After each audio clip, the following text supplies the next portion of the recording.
अस्सलाम वालेकुम नाज़रीन, आपका मेज़बान YouTuber social activist Chaudhry Fawad Jatt. नाज़रीन, आज हम मौजूद हैं नाज़माबाद के इलाके में। ग़ालिबन ये छोटा मैदान और बड़ा मैदान यहीं पर करीब में है, लेकिन एक लैंडमार्क मैं आपको बता देता हूँ।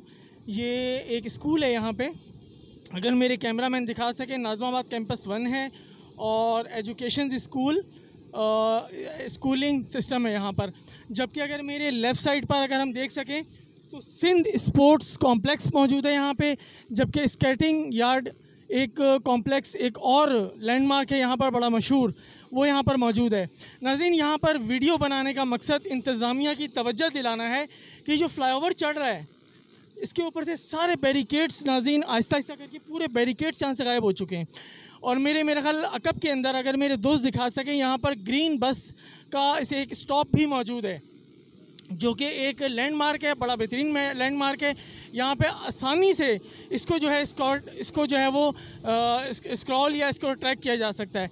नाज़रीन, वीडियो बनाने का, जैसे आपको मैंने बताया, वीडियो बनाने का मकसद इंतज़ामिया की तवज्जो दिलाना है कि यहाँ पर बैरिकेड्स यहाँ से सारे गायब हो चुके हैं। खुदारा इसके ऊपर तवज्जो दें ताकि किसी भी जो है हादसे से बचा जा सके। और मैं इस तरह के तमाम जो है, आज मैं अपने दोस्त के साथ में निकला हुआ हूँ और मैं इस तरह के तमाम जहाँ पर जो इस तरह के जो दरीना मामलात हैं उनको मैं इंशाल्लाह आज आपको मॉनिटर करके मैं इंतज़ामिया को इंशाल्लाह ज़रूर दिखाऊँगा। मेरे दोस्त मौज़म हुसैन के साथ चौधरी फवाद सोशल एक्टिविस्ट को इजाज़त दीजिएगा। अल्लाह हाफ़िज़।